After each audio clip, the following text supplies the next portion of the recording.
How are you doing today? I'm very well, Kathy. How are you? I watched a very horrific video of Yahoo boys at a shrine. The ritual, they recorded it, they didn't hide their face. Cows, they were pouring blood on their phone to help with their Yahoo business, and they put it out there on Facebook as an ad for more people to come and patronize them. You haven't seen anything. I was telling you that's Yahoo Plus. You haven't seen anything. Did you watch? Because they kill people now. So the 17-year-olds keep people and put the head inside pot. The fact that they've taken to Facebook now is just. They're not afraid. They're not afraid. It's because security agencies are not doing enough. The other day in the National Assembly 2 days ago, the House of Reps had to declare a national emergency. Arrest the native doctors, arrest Babalawos, even pastors and imams, because all of it. I mean, it's become a national malaise somehow that even parents, even in these religious organizations, the head of these organizations, imams, pastors, are not afraid to encourage young people to do Yahoo because they bring money to them. So in the House of Reps 2 days ago, they declared a national emergency. They said this is a national emergency. We have to get to the roots of it, and everybody's involved. Parents, family, everyone. The very base of society is involved in this one. And the reality is that if you think it's not happening, you're probably a joker, because it is happening. As they call it Yahoo Plus, it's not the regular computer scam anymore. It's not the Tinder swindler. It's not the Tinder swindler. This is violence. They kill people. Boyfriends killing girlfriends to make money. How that makes money, I am still unconvinced, because you cannot convince me. I don't understand it. I can't believe that, but they say it's happening. It's happening. So this is a national emergency. What you saw in whatever video you saw is the tip of the iceberg. A lot is happening. I'm sorry to mention this one. It happens a lot in the Ajah area. People now come see that's a hub, right? Ajah is the hub of Yahoo or Yahoo Plus in Lagos. And the police know. Wow, interesting. Let's get going. It's right there called Kodzuma. Yeah, Kodzuma. We cannot just what's your case? His brother plays for a football club called Dagenham and Redbridge. I think in the lower divisions. The club of Saxon. Can you imagine that? They're taking it on his family now. The report is that he was the one that took the video, but he wasn't the one that kicked the cats. The club have sacked Dagenham and Redbridge.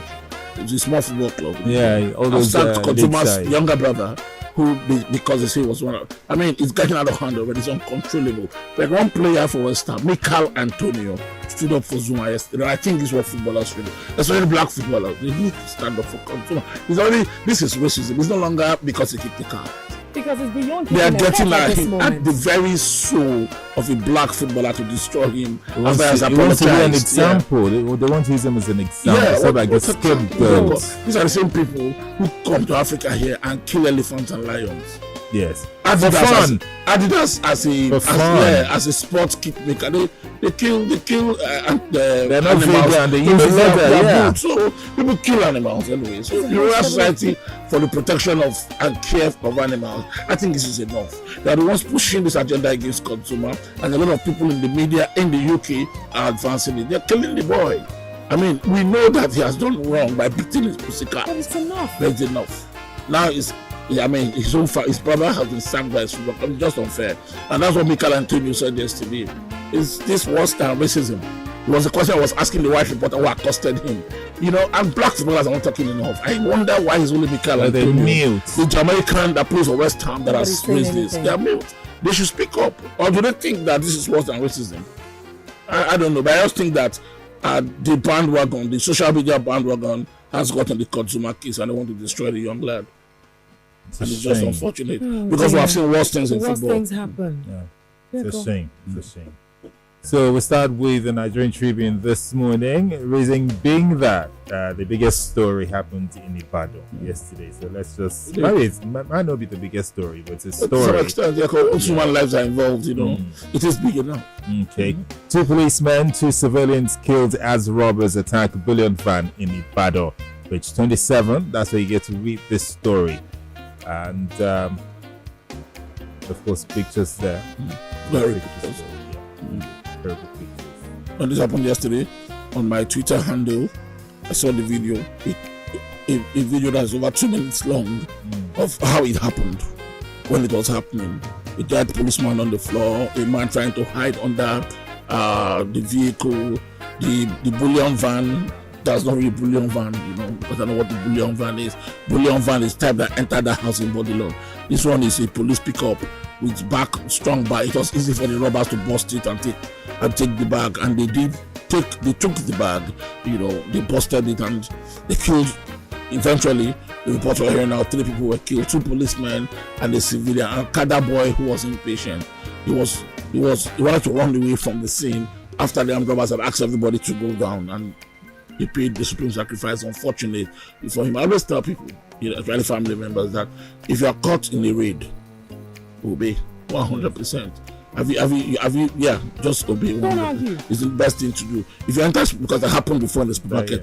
This happened with my wife. She went to the supermarket and robbers came, you know, and we have discussed this before. 100%. They want your wallet, they want your phone, just everything. Face down. Don't look in their face, because if you look in their face, they already. Just imagine you look in the face and somebody you know, and he recognizes that you know him. Same thing happened with Little Hanifa. Little Hanifa was clearly alive today. He shouldn't recognize the evil school proprietor. Of course, why did you not expect that to recognize? Are you not his teacher? You know. So once the guy recognized that the girl has shown a sign of recognition, he knew he was in danger. This is what happened to them robbers a lot. So that's Okadaban paid yesterday because he wanted to leave the scene. Sometimes this sacrifice you pay, follow to the rules, you know, till the end.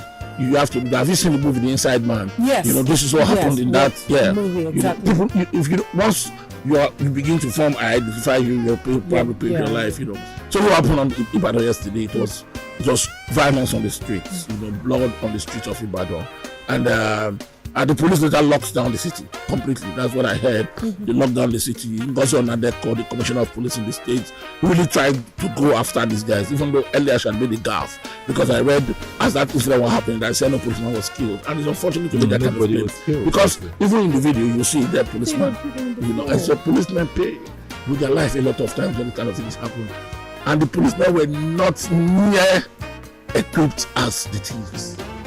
So it was easy for the thieves to gun them down. It's unfortunate. They are soldiers in place, this policeman and the civilian. But I think that because this happened in the public glare, and we probably saw the robbers, maybe they were hidden with masks and all that, the police should go after them. It was only taken from a commercial bank, you know, that they took the bag, they opened the gunshots on the vehicle with hillocks. It was clear that it succeeded, and it wasn't hard for them because it wasn't a proper bullion.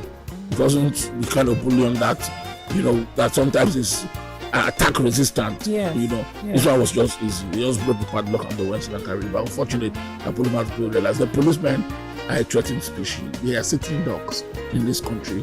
Where you see the way sometimes they do these operations of carrying money from banks. Sometimes you just wonder, where are you? I mean, if you watch it movies again, because we don't live in the US, you see the protection given mass to a bullion, and even there they still attack it anyway. Exactly. You know, but what was said about them yesterday was just policemen are sitting dogs.